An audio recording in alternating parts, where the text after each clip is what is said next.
আচ্ছা, external risk কি? আপনার আশেপাশের লোকজন আপনাকে ধোঁকা দিতে পারে, আপনার আশেপাশের লোকজন আপনাকে সমস্যা করতে পারে, আপনার কারেন্ট না থাকতে পারে, আপনার গ্যাস না থাকতে পারে, আপনার মানে এই যাবতীয় জিনিসগুলো হচ্ছে এক্সটার্নাল রিস্ক। এটা কিভাবে সমাধান করবেন? এই রিস্কটা যদি আপনি ফান্ডিং করতে পারেন তাহলে আপনি আপনার জীবনে কিউএমএসটা ইমপ্লিমেন্ট করবেন। ঠিক কোম্পানি যদি কিউএমএস ইমপ্লিমেন্ট করেন, প্রথমে আপনাকে দেখতে হবে কোম্পানির ইন্টারনাল রিস্ক কী কী হতে পারে, তারপরে এক্সটার্নাল রিস্ক কী কী হতে পারে। আর কোম্পানির ইন্টারনাল রিস্ক কী? যেমন আপনি কাঁচামাল কীভাবে আনবেন, যেখানে কোম্পানি করবেন কোম্পানিটার আবহাওয়া বাতাস ঠিক আছে কিনা, কারেন্টের লাইন পাবেন কিনা, বা আপনার গ্যাসের লাইন আছে কিনা, লোক পাওয়া যাবে কিনা, ভিতরের লোকজন জ্ঞানদান করবে কিনা, স্যালারি নিয়ে কোনো সমস্যা হবে কিনা, কোথা থেকে টাকা আসবে, এগুলো হলো ইন্টারনাল রিস্ক। এগুলো যদি আপনি ঠিকভাবে কালেক্ট করতে পারেন তাহলে আপনার কোম্পানি সুন্দরভাবে চলবে।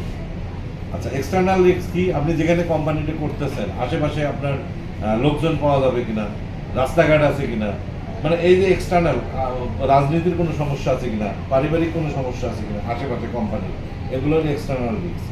এখন এই কিউএমএসটা যদি আপনি ইমপ্লিমেন্ট করেন, কিউএমএস এর বিভিন্ন শাখা প্রশাখা আছে। আপনি আস্তে আস্তে একটা গার্মেন্টস চেক করার সময় কিউএমএস ব্যবহার করতে পারেন। এই গার্মেন্টসটা রিস্ক কী কী হতে পারে, কয়টা রিস্ক হতে পারে, এই রিস্কগুলোর ফাইন্ডিং করা, কয়টা রিস্ক অ্যাসেসমেন্ট, এই রিস্ক অ্যাসেসমেন্টও কিউএমএস এর মধ্যে পড়ে। এই জন্যে আইএসও বলে যে কখনো প্রোডাক্টের কিউএমএস হয় না। আইএসও সবসময় বলে ব্যক্তির কিউএমএস হয়, এমপ্লয়ের কিউএমএস হয়, কোম্পানির কিউএমএস হয়, কিন্তু কখনো প্রোডাক্টের কিউএমএস হয় না।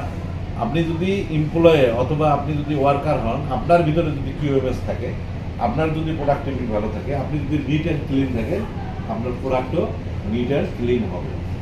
ধন্যবাদ আপনাকে। আরও বিস্তারিত অনেক কিউএমএস মানে বিস্তর কিউএমএস সারা পৃথিবী জুড়ে হয়, খালি গার্মেন্টসে কিউএমএস হয় না। কিউএমএস আপনি দোকানেও ইমপ্লিমেন্ট করতে পারেন, কিউএমএস আপনি একটা সাইকেল চালান এটাও ইমপ্লিমেন্ট করতে পারেন, আপনি ভাত খাওয়ার সময় কিউএমএস করতে পারেন, আপনি গার্মেন্টসের সময় কিউএমএস করতে পারেন। আমরা এক কথায় কিউএমএসটা হচ্ছে বিস্তর, কিউএমএস এর আলোচনা ব্যাপক।